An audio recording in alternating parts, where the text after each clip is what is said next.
Were you at the State House today? Hey everyone, thank you for coming. Thank you very much for coming. We're going to start with a quick opening statement about what we have going tonight, and then we'll get right into it. We want to respect our candidates' time, the media, and everybody that's kind of helped us with this and the school. Thank you.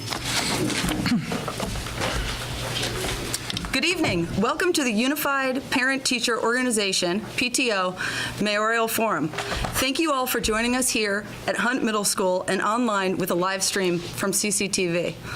My name is Erin Malone, and I'm the parent of a first grader at the Sustainability Academy, and I'm joined by Buddy Singh, a parent of a third grader at Champlain Elementary. This fall, PTO leaders from all 6 elementary schools convened for the first time in many years, spurred by the outsized impact of the drug crisis and the housing crisis on our school communities. By coming together, we learned that on our walks to schools, children and caregivers are seeing needles, open drug use, open drug deals, and community members suffering from addiction and homelessness. We also discovered that school communities are being asked to support children and families with needs ranging from access to food, shelter, and clothing, as well as new mental health challenges and dysregulated behavior in the classroom. We shared stories of how our teachers, staff, and school leaders are working tirelessly to lessen the impacts of the pandemic amidst shrinking budgets. Schools are more than just buildings and curriculums. They're vibrant communities, and every day there's moments of joy, connection, and learning. Tonight, we'll hear from our 2 mayoral candidates, Representative Emma Mulvaney-Stanak, who is running as the Progressive Party nominee, and City Councilor Joan Shannon, who is running as the Democratic Party nominee. Thanks, everyone. To ensure that tonight's discussion included as many voices as possible, we asked families, caregivers, staff, teachers, students, administrators from our schools to send in questions. We received over 70 responses. While we don't have time for each and every question, we hope to share the complete list with our school community, school board, and both the candidates, so everyone can understand what is on the minds of Burlington residents. Overwhelmingly, your questions were organized around the themes of behavioral issues in schools, housing affordability, and public safety. So for the next 60 minutes or so, we're going to delve into these topics. Here's how tonight's going to work. Emma and Joan will take turns answering each question. By coin toss, Joan will start with the opening statement, and they'll have 2 minutes to answer each question with a 1-minute follow-up. I'd like to welcome Joan Shannon to open our discussion. Thank you. With an opening statement. Well, thank you, and thank you to the PTO for organizing this great event and organizing with each other. Thanks to everybody who's come out tonight. This is a big crowd. Congratulations to all of you. My name is Joan Shannon, and I am running for mayor. I've been a city councilor for 20 years. And I know how to navigate city government, and I am in an excellent position to understand how to address our problems that we face now, or at least how to navigate and create the processes that we need to find solutions. I came here in 1985. I was a college student and really was just planning on spending the summer here. My sister set me up with a summer sublet, and I was supposed to go back to Pennsylvania and get my degree, but I fell in love with Burlington, I fell in love with the lake, and I fell in love with Burlingtonians. And I was a government major, and while I was in Burlington, that early time I was in Burlington, Bernie Sanders came and knocked on my door. This was entirely new to me. I had never been in a place where politicians knock on your door and, Bernie says, "Oh, I just want to know how it's going." And I was dumbfounded. I didn't know what to say. That was the last time a politician knocked on my door and I didn't know what to say. But I really appreciated that level of engagement that we are well known for and expect in Burlington. In 1995, I had just gotten married, moved to the Lakeside neighborhood with my husband, Ken, who's an electrical engineer, former IBM employee. And in 2002, we welcomed our daughter, Julia. And with Julia in my arms in 2002, I was trying to recruit people to run for city council. And in the process, somebody recruited me. And they succeeded, and I failed. I didn't think that was possible because I had the baby in my arms when they were asking me, and I said, I cannot serve. And they said, we'll babysit. And I had already run out of excuses, so I guess it was meant to be. My approach to governance is really one of pragmatism. I'm not an ideologue. I really want government to function for people, and I have been tested over the course of time. I faced many issues back when Representative Mulvaney-Stanak and I were on the city council together. We faced Burlington Telecom. More recently, we have faced some difficult issues, and I have stood the test of time, and I've stood against strong political winds. And I have always had the best interest of Burlington in mind. And I think those of us who serve do, but sometimes it's hard to navigate what's right. So that's why I'm running, and I think Burlington can do better, and I'd like to be part of that solution. Thank you. Thanks, Joan. Great Bernie imitation. Emma, be great to hear your opening statement. Okay, thank you. And thank you to the organizers of this forum. As a parent, I know how hard it is to come out, and so I really appreciate all the parents and caregivers here tonight and all it took to get here with your kids this evening and dinner and bedtime. My name is State Representative Emma Mulvaney-Stanak. I'm a mom of an 8-year-old who attends Sustainability Academy in the Old North End and a 4-year-old who attends preschool in the same area in the Old North End. I'm a longtime Old North End resident. I'm a state legislator and a small business owner. I love Burlington. I love it because it's vibrant and strong. It's beautiful. People lean in here and engage in this beautiful city. And that's what attracted to me while growing up in Berry City to locate here after college. I'm running for mayor because I have a growing concern about the health in our city in the recent years. There's been this unraveling of our sense of community right when we need strong community the most to face the challenges in our city. I'm running because we need better collaborative leadership in the city that values working together, values compromise, and taking action. Many people are fearful right now, and many people are unsafe and suffering in our streets. And people are anxious for the city to take action. I feel those same feelings when raising young kids and trying to explain to them why there are people living in tents in Battery Park near where we live. In this election, we need to ask what skills we need from our next mayor, what experience and what perspective is needed to meet the state-level challenges that are showing up in our streets. We need someone who understands how to build successful local and state-level policy. We need someone with experience of developing long-term solutions that get to the root causes, not just easy short-term fixes that won't work in the long run. We need someone with the skill of organizing people to come together and work. We need someone who leads with honesty and humility about not having all of the answers as just one person, but knows how to lead people together. I am a former labor and community organizer, skilled in building relationships and taking action. I listen. I have honed my policy work as an elected leader, first on the Burlington City Council, and now as a state legislator. I use collaboration, I compromise, and I problem solve. I want a healthy, vibrant, and safe Burlington for my kids, for your kids, and everyone in this city. I want a city my kids can be proud of because our community takes care of people, and we work consciously to create a city that is an inclusive place where people feel safe regardless of their identity or economic status. I also want a city where my kids see their neighbors and community leaders encouraging each other to lean in to solve the tough challenges together, because this is ultimately what builds a safe community. Thank you. Thanks, Emma. I appreciate it. The first topic that we're going to discuss is the behavioral issues in the schools. I'm going to start with just a small paragraph that was submitted with a question from a parent from our community, and then I'll ask the question to Emma and then Joan. Our family includes 2 elementary school learners. We have noticed a big change over the past couple of years in the type of stories our kids come home from school with.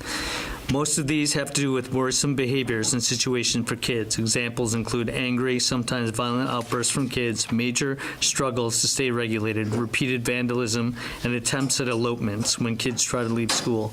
Our kids are experiencing clear the halls disruptions while these situations are occurring. It's becoming clear to us the kids are suffering and that schools are scrambling to stay responsive, restorative, and safe. To you, Emma, we would ask, how do you plan to support teachers, administrators, and families who are dealing with increased burdens of student trauma related to racism, poverty, and homelessness, in particular addiction? Thank you. Well, I'm right side by side with you right now. As I mentioned, I have a third grader at Sustainability Academy and a 4-year-old who will head into the public schools really soon. And I've spent most of my career supporting public education and the people who make schools work. As I mentioned, I was a labor organizer for over a decade, supporting support staff and public teachers all up and down the state. I have a deep respect for public education and the role that the public schools and the staff and the families and the caregivers and the leaders do in our everyday in our schools, because how we handle schools and how we handle education and their learning environment is fundamental for how our communities will be in the future. My oldest child started kindergarten in the darkest time of 2020. I was her first day kindergarten teacher. We have not known a normalcy of schools until literally this year. This is the first time we've been able to be in the school and know what regular programs are. And we are a pretty economically privileged family compared to a lot of my 8-year-old's classmates. That's 4 years of families and students and staff in the trenches of struggling with coming out of this pandemic. That's almost like a new normal of how to navigate the trauma of a pandemic, the behavioral issues, the loss of learning, the challenges, frankly, of just even knowing what is the right approach. And I will say, as a parent of an SA kid who's destined to come here to Hunt Middle School, I've heard the stories, and I send a lot of solidarity and love to those of you who have students here at Hunt Middle School. It has sounded really rough. And our schools are a microcosm of the realities in our community where racism exists. I receive the same superintendent updates that probably many of you do, where Islamophobia and anti-Semitism is showing up in our halls. And we have to understand that divisiveness on a city level, it permeates out throughout the entire community. So we need leadership that sets a different tone, that partners actively with the schools, and really partners in ways that provide resources and support for these families and staff who've been really in it for the last several years. Thank you. Joan, same question. Thank you.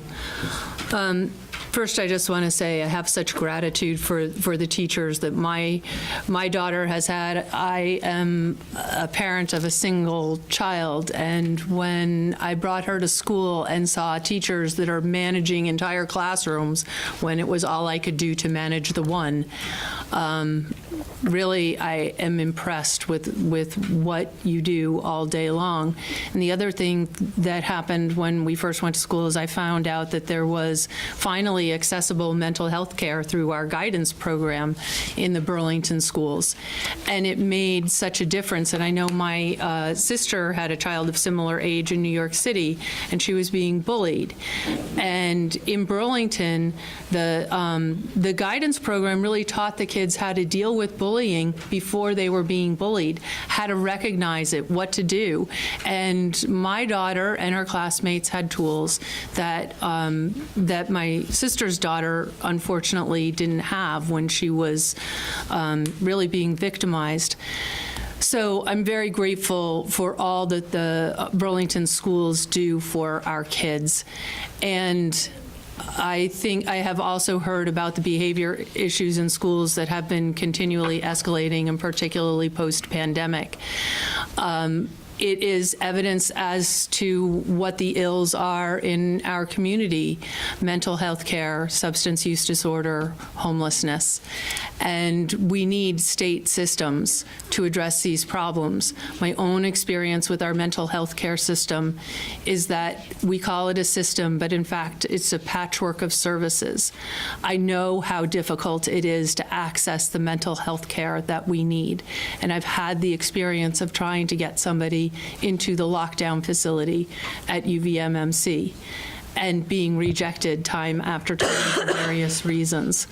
And when my loved one was finally able to get there during the pandemic, and spent 2 weeks there. I was their only visitor for 2 weeks. They were able to get the help that they needed, and they've been fine since. But accessing that is so profoundly difficult. I think we have to partner. We need to partner with other cities throughout Vermont to get the changes that we need statewide. The social safety net is provided by the state. And I am happy to be a partner to the schools, to advocate in any way that I can in terms of getting resources into the schools. The city used to actually provide more resources in the schools, and the state education department told us we were not allowed to. One more second, just if you could finish. Thank you. I got to look at that. Oh, yeah. But they weren't allowed to, and we had to pull back. So to the extent that I will do whatever we can. Thank you so much. you. You Okay. want to follow up? Yeah, first to follow up, Emma, I appreciate you sharing a bit about your professional background and absolutely your intimate knowledge as the parent of a young child. But can you talk more specifically about how in the mayor's office you'll set the tone in the city that will trickle out into the schools? So when I served on city council and now serving in the state house, I've experienced a collaborative approach to solving big challenges. And Councilor Shannon mentioned Burlington Telecom. We spent many hours way until 2 a.m. trying to solve that big challenge. And every day in the state house, when I go and represent Burlington, I really appreciate that I can collaborate with folks from all different political backgrounds without finger pointing or name calling or allowing the tone and tenor of the conversation to go to a negative space, because we collectively are really truly in this all together. And back here in Burlington, we need this most right now. We truly do, in terms of tackling the challenges, because if the city can't lead on city level challenges, we can't be an adequate partner to schools. And there's a lot to be done around intervention and prevention work with families and young people related to gun violence, for example, prevention and support work around mental health care, and then thinking even proactively around the programming or lack thereof of adolescents in our community. We no longer have 242, for example, places for kids to meaningfully engage with their community, hopefully find careers and pathways and explorations into what they want to do with their lives, and know that connecting to community is a valuable thing to do. And the city needs to be well positioned to be that active and creative and innovative partner with our schools. Thank you. I'll follow up with you, Joan. We're facing a almost 14% increase in the school budget, and much of what Tom Flanagan, our superintendent, had to cut was more social service, social workers, special educators, those type of supports. So what resources can the city at this moment give the schools today, immediately, to kind of address these problems? This has been a real problem. Just as I was getting cut off, this has been a real problem for us because, well, first of all, it all comes out of the same pot. Well, not completely true, because the education fund is separate, and there's a firewall between the education fund and the municipal fund. 70% of the property taxes we pay go to the education fund. And when we have tried to give more direct support because of Act 60, we haven't been allowed to give that direct support. So I think that the way the city can help is probably more outside the school than inside the school. It's also the area where inside the schools, to be honest, we have an elected school board, and we have professionals inside the school that are probably better able to speak to what is needed inside the schools.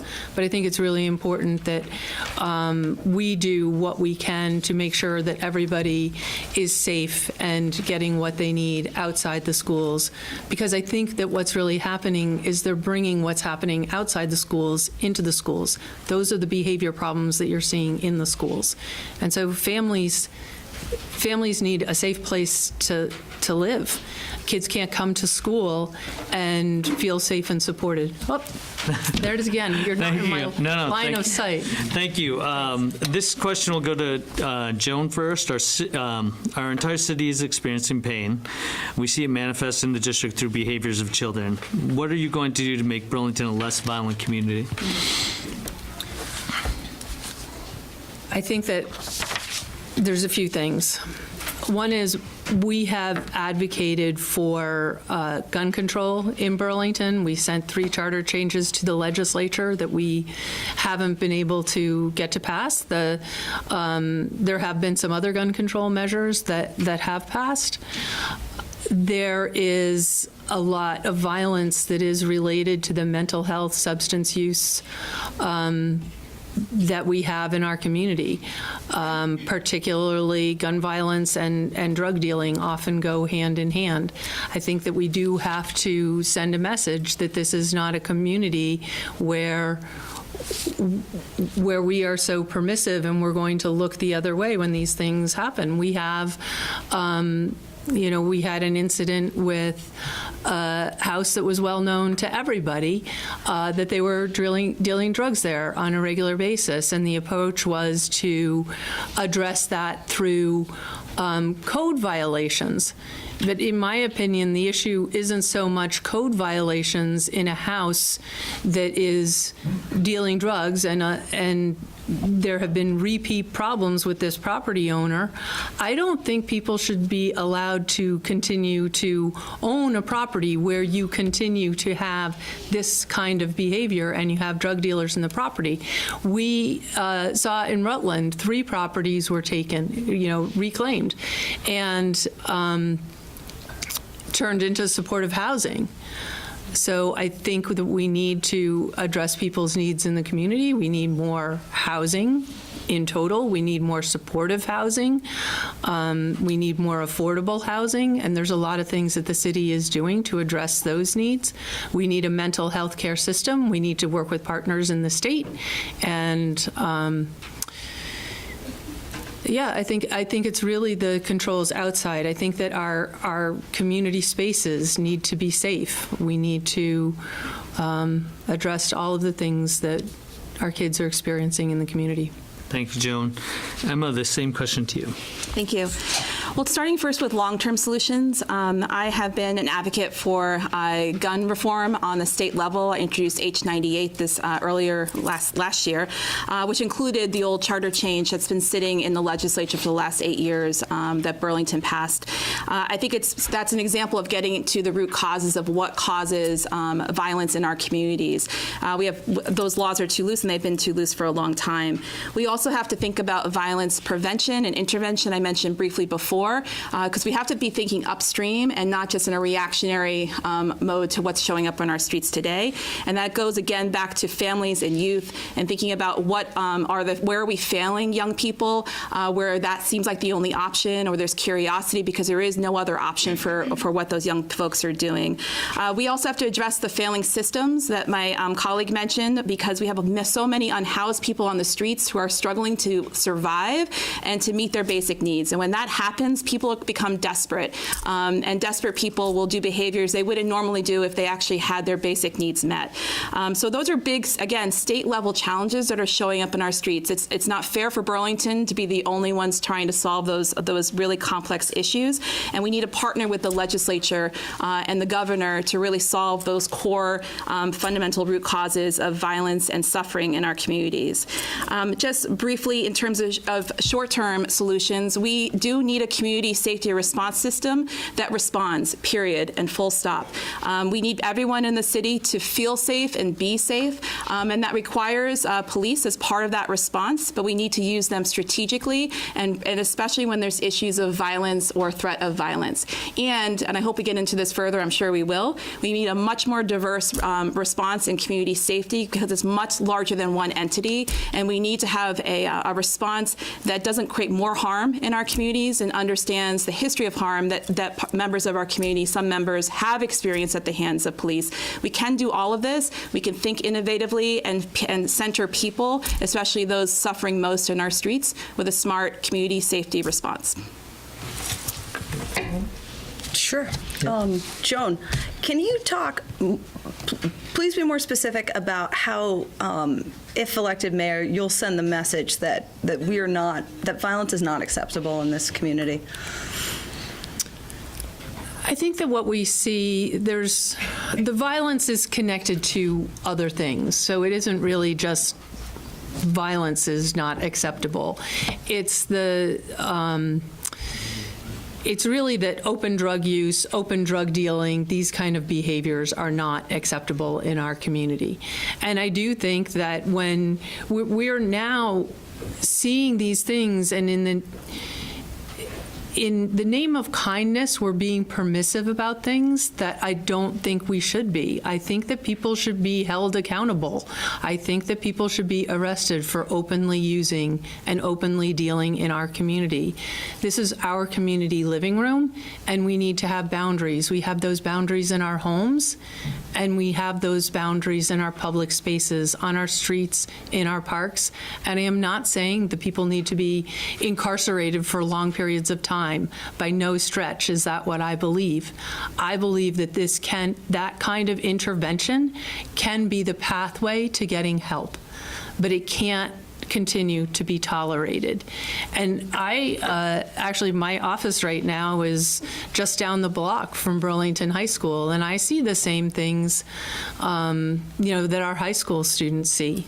And I think we need intervention and appropriate responses to help, to get people help.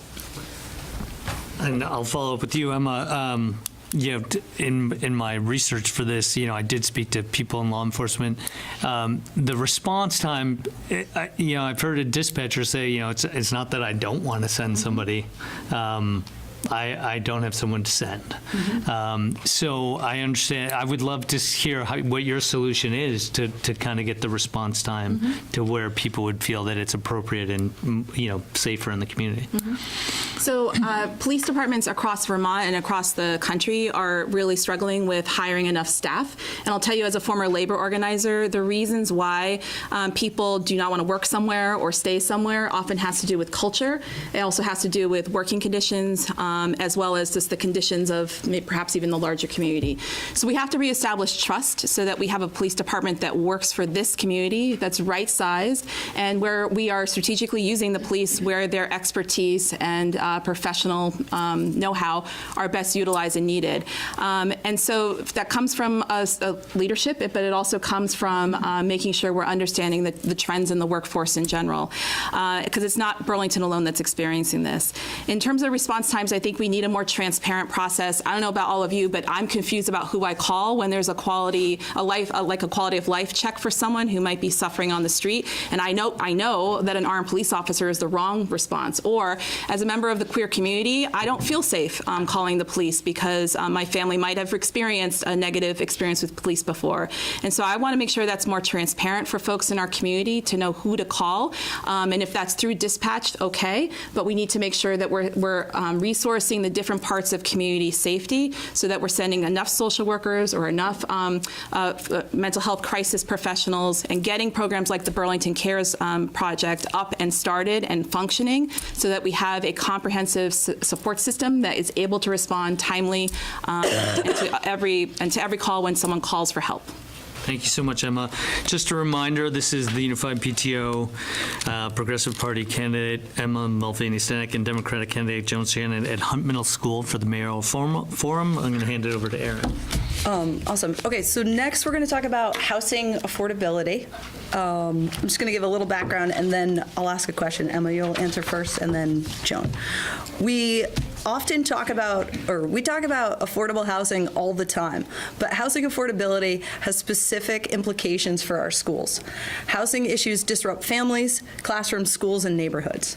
So my question is, what is your housing plan, and how will it bring stability to Burlington families and children? Thank you. Such a critical question for the entire state, for that matter. Residents of every income level should be able to live and thrive here in Burlington. Economic diversity is an incredibly important part of a healthy city, and we must maintain and protect that, and housing is a critical component of that. My wife and I would struggle to buy our house right now in the Old North End on a very small postage stamp piece of lot if we were buying it right now at its currently appraised level. And that's with 2 decent incomes on Vermont standards. Plus the crushing cost of childcare. I don't know how we frankly would make it. And I take a deep breath every time I open the property tax bill. And it's not because I don't want to support local government and my schools. I deeply want to, but I'm worried about getting priced out of Burlington, even personally. And my kids have classmates who struggle much more, their households, being able to open those property tax bills or those rent bills on a monthly basis. So those, when people cannot meet their basic needs and that stress of the household income, or household meeting those basic needs in the household show up, that shows up directly in the community, in the classrooms, as we were talking about before, and impacts students' ability to learn and engage with their peers and behave in a way that actually builds the school community. So a couple of quick examples of actions I would take as the next mayor would be first using our ordinances and improving upon them to address the housing emergency. This ranges from creating new and perpetually affordable housing throughout the city, protecting renters, and requiring large landlords to do the right thing, which includes having livable apartments and housing for folks, because it is very difficult for folks with the power imbalance between landlord and tenant to be able to self-advocate for better housing when there is literally nowhere else to move. Second quick thing is building more housing that is affordable throughout the city for all income levels. I think we have to overlap our climate goals and our workforce needs when we think about that, and that is a critical part for attracting folks to be able to take jobs here in Burlington, but also to stay here. And that's a range from looking at how we build our residential tax system versus commercial tax system, and thinking really, again, innovatively around the structures of our budget and how we raise money. I think it's long overdue for us to do that analysis in the city to truly make it affordable. Thanks. Joan? Thank you. As I've said before, we need more supervised housing, we need more supportive housing, we need more affordable housing, and we need more market rate housing.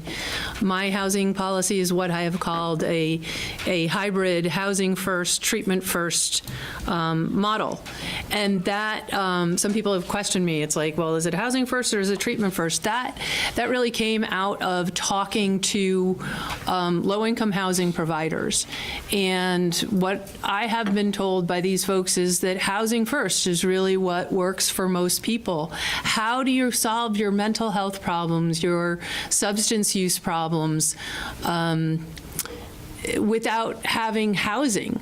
A lot of people now, they're seeking treatment, they're getting treatment, but then they don't get the support after treatment that they need. So we need that supportive housing.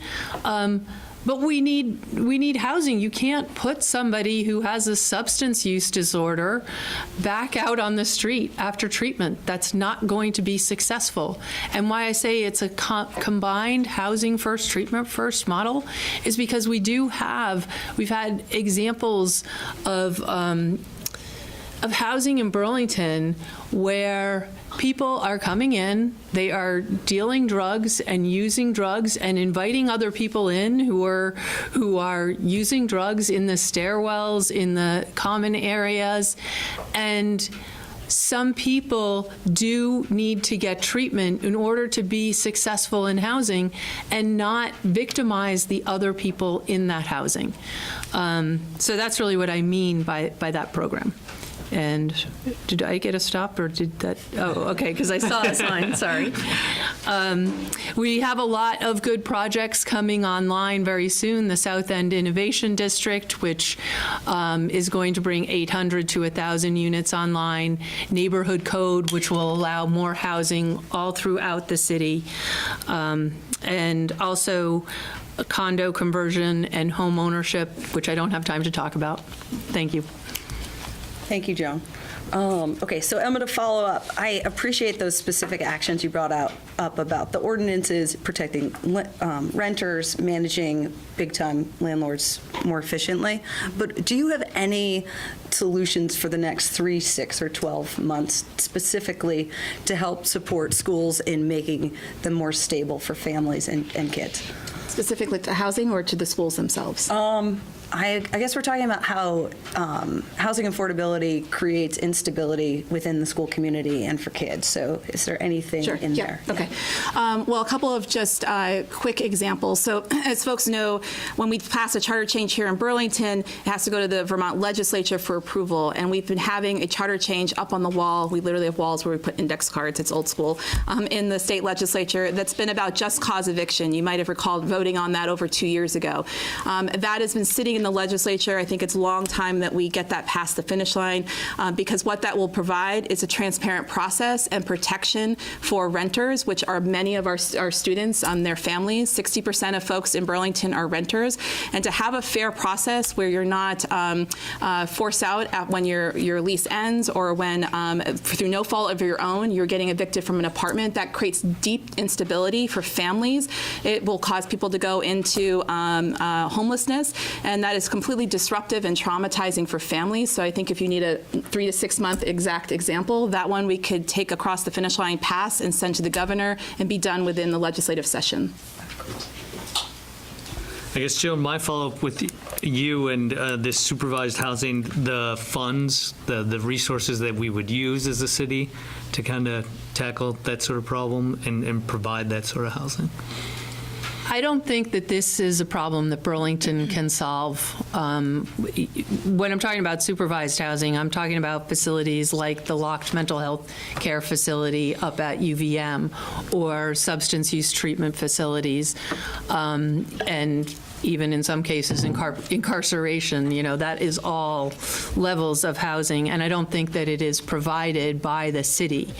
But the city needs to partner with communities all around the state. One of the things we're regularly told is that, well, the legislature doesn't care what Burlington wants, or Montpelier doesn't care what Burlington wants. But the truth is, what Burlington wants, what Burlington needs, is what cities all over this state need. And I think it's in partnering with them to bring changes to the legislature, and also working with the governor so that we can get things passed where there's often an impasse between the two. So that's, I think it's dangerous to think that Burlington can solve these problems from inside the walls of Burlington. Thank you. Thank you. For our next question, Joan, you're going to answer it first. How will you ensure the safety and inclusion of BIPOC, LGBTQ+, trans, and non-binary children and families in Burlington, and prevent the kind of anti-trans legislation and advocacy that's been sweeping the country from taking root here? I think that we have to have a basic goal and value for kindness in Burlington, and that extends to everyone. I think that Representative Mulvaney-Stanak had referenced the divisiveness in our community, and we don't need to exacerbate that. I don't think that there's any appetite in Burlington for legislation that is discriminatory to anyone, but at the same time, there are actions in our community that are hurtful to one another. And we need to take action where we can. There's been stickers that were put up all over the city, and our approach has been to make them disappear as quickly as we possibly can, because they're hurtful to people. There have been other issues that have been brought forward that have exacerbated anti-Semitism and anti-Muslim feelings, and I know that that has been felt in our schools. But I think that we need to hold one another accountable when we see that. We need to have those private conversations. I don't think that necessarily calling somebody out publicly is very effective in getting them to change their thinking. But I recall taking a city trip, actually, with a colleague sitting behind me and hearing this horrible conversation, a man sitting next to him talking about lesbian people in just a terrible way, and listening to my colleague talk to him, connect with him, tell a positive experience that he has had with a lesbian worker, how wonderful this person was, make that connection, and actually you could hear the change in the thinking. But I think it's about talking to each other to raise our awareness, because there's a lot of changes in our culture now, and we need to have those conversations. Emma? Well, I just will say, queer folks, trans folks, non-binary folks have existed forevermore. And as a queer and out and lesbian woman who would be the first elected in the history of the city, I think representation incredibly matters. It matters to elect folks who have this lived experience, because we know urgency is needed. We know that people cannot be just bystanders. You have to lean in and actively create safe communities. They need to be public conversations. I'm sorry, Councilor Shannon, but as someone who has had their child bullied for having queer parents in the Burlington school system, I need people leaning in. I need people to take action. I need people to rip those stickers down. They've been up way too long, for over 2 years, and it is. I'm emotional because it's not a state representative's job to be taking these stickers down, but I leaned in hard to make sure those came down and tried to engage the city, and the city dropped the ball time and time again. There was a resolution and no action from City Council, and that is not acceptable. That is the stuff I was talking about before that sets the wrong leadership tone for what our children and our students need in our schools. We need the opposite. We need leaders standing up and saying, not today and not again, and that creates the environment where acts of hate can happen in our community, which happened just a few weeks ago with the 3 Palestinian students. So there's a role for all of us to play here, and when I talk about people leaning in to help rebuild our community, this is a very easy and obvious one to do, and we should all find ways, and if you don't know how, talk to a friend of how to publicly lean in and say hate has no place here, and this is what it looks like, so that when someone says something in a public meeting, you know what to say and to engage in a de-escalation kind of way, but one that really builds a community that's much safer for everyone, and that is also part of building a community safety, a city that values community safety, so it doesn't matter your identity, it's a safe place for all. Thank you, Emma. I don't have a follow-up. Yeah, either. Can I have a Yeah, you can have the one. Yeah. Sure. Because I wanted to share a story of what happened, our experience in the schools when my daughter was at BHS and they were reading To Kill a Mockingbird, and they got an assignment to make posters as they would in that community, which was a very racist community. And so the assignment was basically to make racist posters. And I overheard this conversation in the back seat of my car. And when the kids got out of the car, I immediately called the school. I just had a number of somebody in leadership. I'm like, you're probably not the right person, but this is what I just heard in the back seat of my car. And I was really surprised that there wasn't immediate action taken there. They did go into the classroom. This is a classroom used by a whole variety of people, not just the class that had the assignment. And these posters are around the classroom. And I took immediate action, and when I didn't see the school taking action, I persisted. I got a letter signed by every parent, except for one, in that classroom, to say, equity is supposed to be our highest priority in these schools, and this is not acceptable behavior. Emma, do you have anything to add on the subject before we move on? If I could just save a minute for later, because I think I said what I need to say the first time. Thank you. Thank you. For later. I just We'll want- make a note. Thank Remind you. I make- appreciate that. We'll move on to public safety. I'm going to read just a short another parent comment that came in with one of the questions. Our Burlington High School is located downtown. Crime and substance abuse is occurring all around our school, at the bus terminal and the parking garage. Needles are found in the school alleyway and being reported by staff who say it takes days before they're cleaned up. This question was submitted by a BHS student. I'm a BHS student, and I want to ask how you plan to make our downtown safer.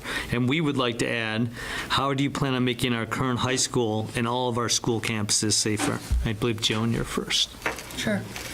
Well, as I said, this is where I am located all day and half the night these days. And I will say one thing, on that street is kind of dark. I don't know how much the students are experiencing that, but I know that the downtown workers are experiencing that as they go to the high school. Again, I think that we have to send a message that we're not going to tolerate open drug dealing and open drug use, and the bus station is kind of a hub of bad behavior, drug use, drug dealing. I have certainly experienced it pressed up right up to the door as my daughter was trying to walk out of our building, and I had to open the door and say, no, you cannot smoke here. but there isn't anybody around. I should not have to do that. No high school students should have to do that. And one of the biggest deterrents is the fear of being caught. You don't need long incarceration periods and, a felony record and harsh punishment, but you do need some intervention. You do need the fear of getting caught. And it doesn't seem that at this point in time, people are behaving in a way that they have a fear of getting caught. Also, this can lead to getting the help that people need. That is the hope, is that out of this, people will get the help that they need. But I also, with regards to the needles, I support. They're doing a reclamation project right now to reclaim needles, and it's had some success.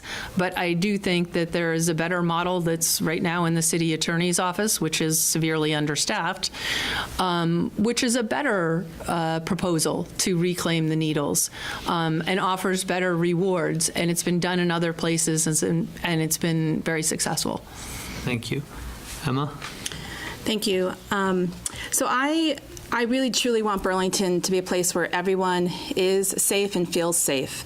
And as Councilor Shannon mentioned, there are many people suffering on our streets from substance use disorder. And I proudly supported H72, which will start pilot overdose prevention centers in the state of Vermont. We're long past this point of needing to make sure that tool is part of the diversity of tools we have for folks. Folks need a door open to them, no matter what door it is, to find recovery, but they need to be alive in order to seek that recovery and to create that long-term healing and safety for those folks primarily. That's how I look at that piece of suffering on our streets. And I will say, again, as a parent of an 8 and a 4-year-old, it is strange and unusual, and that's not the word. It is unfamiliar because I was not living in a town growing up where people were openly using drugs, but that I want them to be safe and to model a city that helps people find safety and health and a healthier outcome by finding a path to recovery. That's different than behavior where folks who are doing either violence or threats of violent behavior, and that's where we need to strategically use our community safety response, which sometimes will be involving police and sometimes needs to involve social workers or community safety liaisons or community safety officers, CSOs, CSLs, in some sort of comprehensive response. So again, strategic partnering with our schools to know when do we need CSOs or CSLs involved, how do we de-escalate what's happening on our streets, how do we show that compassion and care, because that's community showing up in a way that we can do accountability and engage folks to help them meet their basic needs, and again, long-term create communities that are safer and not simply removing people. And when people have their basic needs met, that truly will get us to a safer Burlington. And I truly want to encourage people to think about long-term solutions here, because short-term solutions can sometimes lead to further harm, and we have to be honest about how we want to model care for everyone in our community. Yeah, I'll go. Joan, would you, and this, comes out of, somebody had asked me whether you support, and not necessarily the SROs, the school resource officers, but maybe civilian BPD, maybe sweeping the campuses in the morning to make sure they're safe, and at the end of dismissal time. Is that an appropriate way to deploy to make the school grounds and campuses safer, do you believe? I think that's really a question for the school board and the school administration. If you think that that would be helpful, I certainly wouldn't be opposed to it. I don't know what you're expecting to find necessarily in that sweep in the mornings, like before the kids come. So, the idea that there could be a use for some police personnel in our schools, I'm certainly open to. But again, I think that that's the choice of our schools. And I'd just like to say, in terms of long-term and short-term, solutions, I agree. Ultimately, a lot of what we're seeing is a lack of long-term solutions, but we also, as a city, we have more control over some of the short-term responses than we have at the long-term solutions. So I am a strong advocate, as I know Councilor Mulvaney-Stanak is as well, for getting at those root causes. You have to also deal with the immediate behaviors to keep people safe. Okay, Emma, my follow-up is, to talk more specifically how to hold the system accountable, because I think as a person with a young child, there's like an urgency for our experience walking the streets of Burlington. And so I find it very confusing who to call, when to call. I see the charts. People don't answer the phone. So maybe you could talk a little bit about your vision for super near term, how to hold the system accountable so that we know we can call the right person at the right time and get the help we need. Well, solidarity as a parent of small children, because you need to set a tone as a leader around what do you expect of all the leaders that the mayor in this city gets to appoint, and that's not just the police department. It's all leaders within the city. So commitment to community, commitment to building trust, commitment to acting and fulfilling the mission of the various departments. That includes police. But again, I envision a Burlington where we can actually really get to the heart of what makes our community safe, and it's not just police, so that we would have a system of response that really gets to what the needs are in our city today and 10 years from now. But in terms of accountability, we need to make sure we have a leadership team in this city. And it's not just the mayor, it's the partners on city council, it's the department heads that will take action, think in innovative ways and creative ways, be willing to take feedback and change course when necessary, and do so with the humility. Again, I mentioned before, we need honesty and humility within the leaders, and that tone gets sent from the mayor's office, but it's also that expectation of the folks that would lead the departments. And so when I want there to be a transparent process or transparent system, so I know where to call, you know where to call for support, and that person has someone engage with them. And again, it needs to be the appropriate professional, because I do not want a community creating more harm because we are sending the wrong person, the wrong professional. I want someone to receive the care they need if they're having a mental health care crisis. I want the kid, when I stopped by Spectrum the other day, who was sleeping in the door frame on that really cold morning 2 or 3 days ago, covered by a blanket, which other people walking by that door might have perceived danger. I want folks to be able to call the right person to make sure that kid finds housing and isn't sleeping in the door frame freezing in 20-degree weather. Thank you. We have about 5 more minutes, you guys, but we have 2 more questions. Are we're good to keep going? Okay. I'm getting out of bedtime tonight. It's when my kids. I think everyone is, except for those who brought their kids. Okay. Emma, this next question you're going to start off with. So this was direct from a parent in our solicitation. Top of mind for many families, especially given the many incidents of gun violence in our community in the past year, school shootings. How concerned are you about a school shooting, and what specific actions are you planning to take as mayor to reduce the risk of school shootings? I know. It terrifies me. I mean, Burlington, Vermont is not immune. I have been watching this closely. I actually put a bill in that got picked up into a larger bill around when, even just on the preparation side, the fact that our kids go through drills and go through active shooter drills, it also terrifies me that we're traumatizing several generations now at this point because we live in such a violent culture. And in that bill, I called for the city to, the state at this point to make standards that were age appropriate, because the fact that we're putting our elementary kids through any sort of practice when all they need to know is to follow the adult is a really critical part of this whole system, so that while, yes, we need to be prepared, the adults need to be prepared, and then an age-appropriate response from there. Because I do not want to create more trauma in our already traumatized kids, frankly. But this is a perfect example, and I've been very underwhelmed as a state legislator representing a portion of the city of how little coordination we have with with our state delegation in Montpelier. We have 17 of us down there. We have 11 state reps and 6 senators, and we are not all pushing in the same direction. We're given a piece of paper that's an agenda set by the mayor currently, and that's the process. We're not we don't come together in a collaborative way with city councilors and the mayor to set the priorities. So something so big as this, as school violence, is a Vermont-level issue that we should all be pushing in the same direction amongst anything else we talked about tonight: substance use disorder, mental health, the housing emergency. And the fact that we don't collaborate as equally elected colleagues to push in the same direction, to tell an accurate story of what's happening in Burlington and how it is Vermont's challenge, and then we have an opportunity and an obligation to do this collectively, is a real disservice to all of you. And I apologize, actually, on behalf of our state delegation, because we're not doing enough.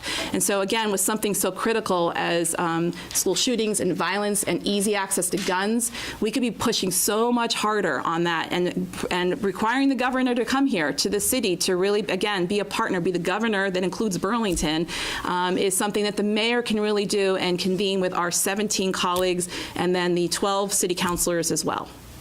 Thank you. Joan. Yeah, I have, it's really sad. This is something that I think a lot of our students, and I know my own daughter, carries with her. And as parents, we all carry it with us and often don't want to speak about it. At the same time, I think that we need more education as a community, because when these gun violence acts happen in the schools, we know that there are often early signs that people identify in hindsight and could identify in foresight, but we all need more training and awareness as to what those signs are, how to communicate about them, and how to intervene when we see them. I also, I was council president when those 3 charter changes came through, I think, and have strongly supported gun control. I support the efforts of Gun Sense, and they have made some progress in the legislature. I don't come at it with the approach that we can demand that the governor come here. I think that is kind of what leads to some of the divisiveness. I think that we need to invite one another and come to an understanding, and I have had a conversation with the governor that went quite well, and I think that we can find common ground. But again, I'd like to also be talking with the mayors of other cities, because I know a lot of Vermont maybe doesn't agree with what we have in Burlington, but maybe there is more agreement in those cities, and maybe that creates the pressure within the legislature to act. And I'll throw one new idea out there, which is actually not very controversial and has worked in other places, is to provide free gun lock boxes, where it is not, you can require them, but we may or may not get that through the legislature. But if you offer them for free, people who have guns need more education about their guns and how to keep their own guns safe. Thanks. Should I follow up? Yep. Okay. Emma, I appreciate your the clarity and simplicity about the having the city councilors and our state representatives, the senators and the representatives. So how would you make that happen? In the short term, if it's not.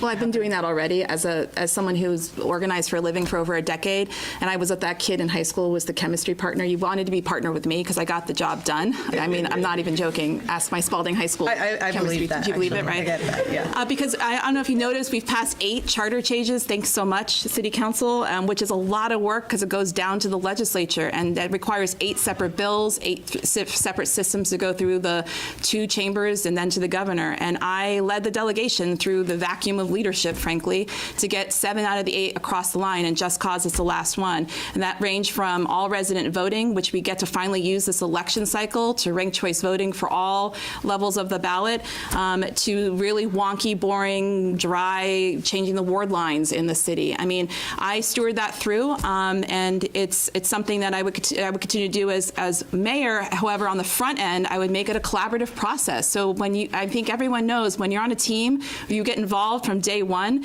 it's a stronger outgrowth of that product because it's built through collaboration and new ideas and collaboration. No one person has all the answers, and that's how we model it, not only for Burlington, but for our regional partners we have, and really start to leverage the fact that 17 people cover a lot of committees in that building, which touch basically every single topic that Burlington needs right now. Thanks, Emma. And Joan, this is specific. The free gun lockbox is great. How would we pay for that? I think I don't know. I have to look a little deeper into that. But it is being done in other communities. I think it was done in Atlanta. There may be funding available. Maybe we can get grant funding. But I just think it's. I don't propose it as the ultimate solution, but I think it's worth looking at. Thank you. And then our final question number 7. And who's going first? Is Joan, I believe, goes Joan, first. you're first. Okay. Joan and Emma, do you think Burlington is a healthy and safe place to raise children? Why? I guess the answer is yes and no. There's a lot of things that are wonderful and healthy about Burlington, and I think the great strength of Burlington is our sense of community. And I know that we have our challenges now, and one of the things that inspired me to run for mayor was how many people were willing to step up and help to solve our problems. And I do think that we're of a size and scale where we can address our problems. We have the lake, we have the mountains, we have the neighborhoods. One of the things that's really remarkable about Burlington is our neighborhoods, and that's part of what builds our community. It's our community values. As a realtor, I will tell you, I have sold quite a few houses to climate refugees and social refugees. People who are feeling persecuted in their home states are coming here to Burlington and Vermont to feel safe, and we should feel very proud of that. But we also have our challenges. I don't think our kids are safe when they're finding needles in the dugout. I don't think that our kids are safe when we have unpredictable behavior erupting right outside of their schools and in our downtown. And things happening in our parks, and those things need to be addressed. But not far, beneath this surface of the things that we're all very concerned about in terms of safety, there's a lot of elements where I know that we need more work on it, but we're a walkable, bikeable community. At one point, we got an award for the healthiest community in the country, and they gave a lot of examples as to why we value a healthy lifestyle. And I think that we are a healthy community, and we need to work on our safety. Thank you. Emma? Could you repeat the question so I get the Yes, definitely. This is the best question of the night. Oh, I got it. Is it your question? I just get to say it. I'm not come up with this question. Do you think Burlington is a healthy and safe place to raise children?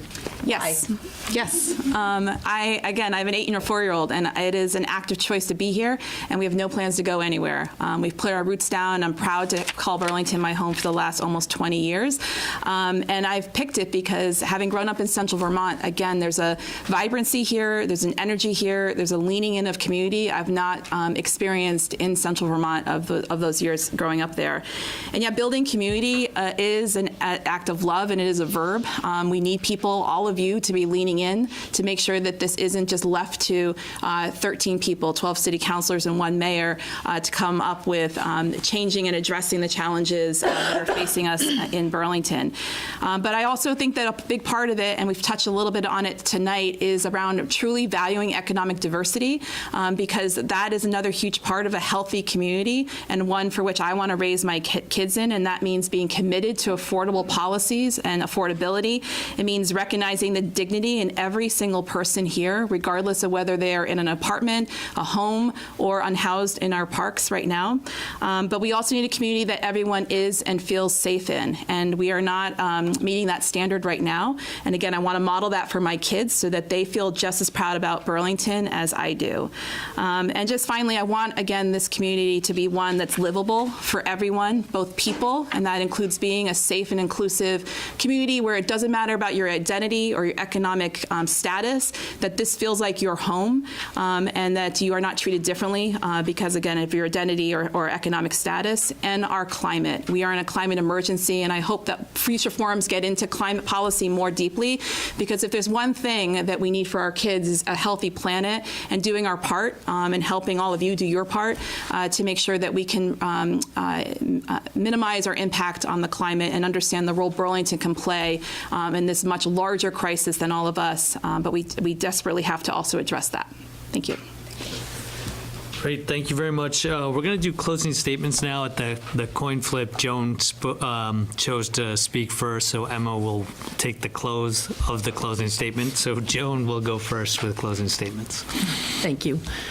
Well, thank you to the PTO again. I'm so grateful for this opportunity. It's actually our first debate, and I'll admit that after 20 years, I still get nervous. I want you all to know, most of all, that I'm listening and I'm available. You can reach out to me. Our all hands on deck theme is about bringing people together to solve our problems. I have said repeatedly, nobody has the monopoly on good ideas. And we need to be open to all ideas. To face the challenges we have now, we don't have a really clear path. And we need to be open to a range of ideas from the left, from the middle, and more conservative. I've been endorsed by a two-time former Progressive Party chair, as well Atiki Archambault, as well as a 20-year Progressive City Councilor, Jane Nodell, and I also have support from the right because I am open to all the ideas that it is going to help move our community forward. We're in a changing environment now. I have the endorsement of the police and the fire union, and one of the reasons that the fire union gave for endorsing me was because I engaged them, because I asked them their opinions. When we were making very important decisions about public safety, I'm not a top-down kind of leader. I think it's really important to engage with the people who are on the front lines of doing the work, and that includes our teachers. Currently, all of our city workers have become on the front lines of public safety. Our library workers are on the front lines of public safety, public works, parks, and certainly the teachers and the schools. I think it's good to remember that we are the home of John Dewey, who was a very famous educator, and he was famous for valuing and promoting joy in education. And I think Burlington, we need to find our joy again. We need to find our joy in working together, come together to clean up the city, come together to solve the problems. There's a lot of people in our community with a lot of specific expertise that we can use. I think the path to solving our problems is about convening experts from different areas. I did this with, I'm all done already. I did this with Burlington Telecom. I think it's important to bring people from different perspectives into the room to solve our problems. So thank you all for your time tonight. Thank you so much. Emma? Thank you. I am running because I think we're at a real turning point here in the city of Burlington. We have some choices ahead of us about the short-term needs and the long-term needs of building, again, a healthy and vibrant and safe community for everyone, and I do mean everyone. We have a choice at this point for who our next mayor will be, and I encourage you all to think about the skills we need today from that person, the experience that person brings, that perspective that person brings. We truly have challenges in our streets that are state-level challenges, challenges. I bring that experience as a state legislator for the last 2 years. I bring that experience as someone who on a daily basis at the State House works across party lines in my committee and on the floor of the House with 150 members from all over Vermont. And there are lots of kinds of Democrats and lots of kinds of Republicans and lots of kinds of progressives in that building. And I find a way to collaborate with all of them. It's about building respect. It's knowing how to collaborate. And as an organizer, I bring that skill of knowing how to convene people and really collaborating together for those solutions, because that is where the best ideas come, is when we really all have a seat at the table, especially those most impacted by the issues, those who've been marginalized because they've not even had a seat at the table. And I make room for those folks to engage. So again, please vote on March 5th. Make sure that you're thinking about skills. We deserve more than party labels for this particularly critical race. And I hope to be your next mayor come March 5th. Thank you. Thank you both so much. Thank you.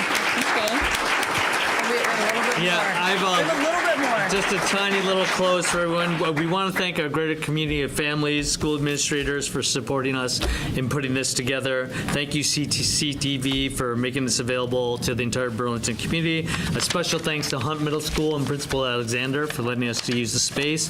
Our planning team for this event was struck by the intensity and concern from all of the school community. We see this event as a part of a new collaboration and continued conversation with the mayor's office. The housing crisis and the drug crisis have had an incredible impact on our city. Unfortunately, many of these effects are now being borne by the children of this community. Our hope is that our new mayor will consider these experiences of the children and families when they create policy and make change. Thank you, Joan and Emma. Thank you. Thank you, guys.